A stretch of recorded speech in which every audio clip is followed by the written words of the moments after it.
Is there a day that goes by that, do you think about this every day since? Sure. I mean, every day. I mean, multiple times. And, of course, as you get closer to an anniversary, you think about it constantly. And this, for some reason, this seems like a more difficult anniversary than, I guess they're all difficult, but each one seems difficult. Last night there was I think Chris Matthews did a show on, I was just flipping around, and maybe it was on CNBC, in which they ran a crawl of all of the names of the victims of the World Trade Center. And it went by at a speed that you could read the names. Mm-hmm. And I watched most of it. I don't know why, but I just felt compelled to watch it for some reason. Well, yes. And I don't know what that meant, but... Well, I tell you, that's what they will do here in a few minutes. I mean, each year the city has this ceremony in which they read every single name. And I stand there and listen to it, and different people come back, different memories come back. I relate it to families I've met, funerals that I've gone to, wakes that I've gone to, memorial services, scholarship funds. It just brings back all of these memories. And I guess the most difficult memory of all were the funerals in which you had children. Where you had these 2 or 3 little kids, a little boy, a little girl, standing there with their mom usually, and their father. In some cases, their mother is gone, and they're going to be without a parent for the rest of their lives. And no one can make up for that. There's no way to compensate for that. Many people thought when they flew the planes into the World Trade Center that was the start of this,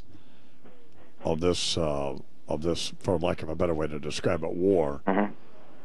But you have a piece in USA Today this morning, Charles pointed out to me, that we've been at war for a long time and just didn't know it, right?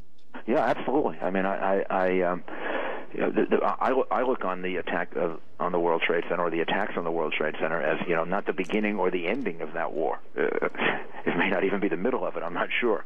But the attacks from the Islamic fanatic radicals go back to the late 1960s. You remember the attack on the Israeli team at the Munich Olympics? That was 1972, Don. I mean, that's 3 decades ago. And then you had the killing of Leon Klinghoffer. That was in the 1980s. He was thrown into the Mediterranean, thrown out of his wheelchair. I don't know the exact number, but it must be 70, 80, 90 attacks in that period of time from largely, this loosely defined group of Islamic fanatics against Americans. We had the attack in '93 at the World Trade Center. We had the attack on the Cole. I mean, we could just go on and on and on. I don't think we recognized, and we didn't recognize, that we were at war. And they even declared war against us. I mean, they even used that language.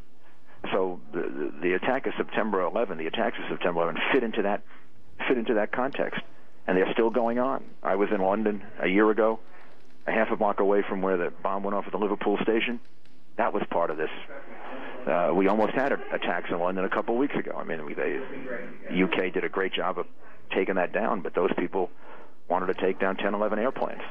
So we have to see the World Trade Center as an attack that can't be consigned to history. It isn't history. It's part of our present. I had an interesting conversation with former Senator Bob Kerrey a few minutes ago, and I said, I'm talking about Vice President Cheney was on with Tim Russert yesterday, and the administration and others make the point that we haven't been attacked in this country for 5 years. The implication being that that somehow that's okay, or or that's good. And I guess in one sense, obviously, it is good. But as Senator Kerry pointed out, and I'm sure you would as well, that we've had over 3,000 Americans die in Iraq and Afghanistan, well over 20,000 wounded. Who knows how many Afghans and Iraqis, and so it really isn't okay, is it? No. I mean, the fact is that you're absolutely right. It's good news and bad news from the fact that we haven't been attacked. It defies what I thought. If you had asked me the same question 5 years ago, I would have said that we were going to be attacked numerous times. We haven't been. The worst problem with that is we could start to get convinced that we're not going to be, and I believe that we are. I mean, and that was confirmed to me when I was in London last year. I mean, if they can penetrate the defenses of the United Kingdom, that have a much easier time of defending their borders and themselves than we do. They're a little island. We're a big continent. We can't get ourselves lulled into some kind of false sense of satisfaction that we haven't been attacked. We should thank God we haven't been attacked. We should, and then we got to say to ourselves, we're not safe, and there's plenty more that has to be done, including implementing a lot more of the recommendations of the 9/11 Commission. I guess there's a tendency to think that this thing is manageable, this war against militant Islam, because there hasn't been an attack here. But if you think about it, at least, I mean, if I do, maybe you can help me with it. But it seems out of control, though. Even though they haven't flown any more airplanes in the buildings or blown up anything. It seems that way because it's this is a different kind of. I mean, we describe it as a war. It's a different kind of war. It's a wars are always partially physical, political, and psychological. And this is physical. We had almost 3,000 people killed. We have people dying every day. But a lot of this war is political and psychological. And the enemy is not all that well organized. I mean, they're not organized like a country or a corporation or some hierarchical structure. They're loosely affiliated groups of people who have a purpose. Tragically, they have a purpose. Their purpose is to kill us or to destroy our civilization or to destroy the modern world or to bring us back to an era in which women didn't have a place in society and we didn't have freedom of religion. So it's a war, and it's a political, psychological, social struggle. And those are hard to. You can't control those. I mean, you just deal with it as best you can. And to think in a traditional sense, as I sometimes do, and I suspect many other people do as well, that to think that there's going to be some end to this is not the way to think about it, is it? No, I think what you've got to think about is winning people over in different ways. I mean, a victory was Gaddafi deciding he was going to give up his weapons of mass destruction. I mean, that's a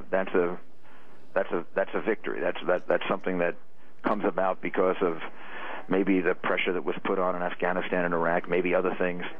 The ability to create more accountable governments.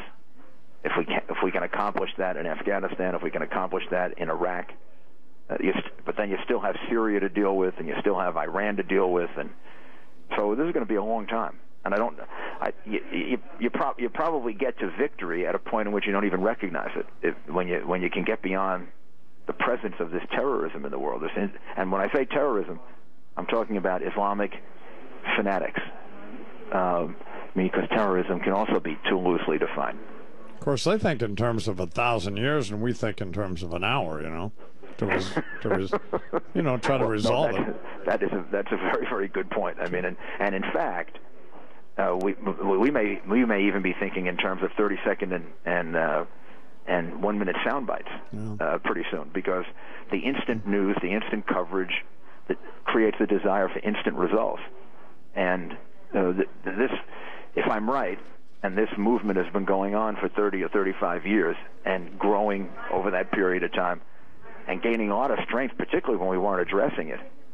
It's just got to take us a lot more than 5 years to really do significant damage to it. I mean, it took 30 years to build it. You're not going to deconstruct it in 4 or 5 years. What will you be doing this morning? You told me, you started telling me. The next thing I'll do is go over to Ground Zero, and we have a 3 or 4 hour ceremony in which the main focus of it is to read the names of each one of the people that died, and then to take a pause at each one of the significant moments, when the first plane hit, when the second plane hit, when the first building came down, when the second building came down, and different people read the names. It's really a beautiful ceremony that puts the focus on the greatest pain that came out of September 11, which is the loss of all these lives and all these families that have been affected by it.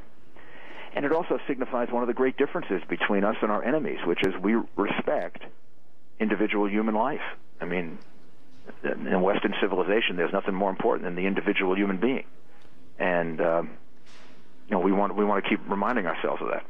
Glad you're doing this. The problem I'm having is I'm sitting there talking to you, how am I going to decide between you and McCain? We'll come to that later. Today, we're both good guys. Yeah, sure are. Thanks, Mr. Mayor. Thank you, Don.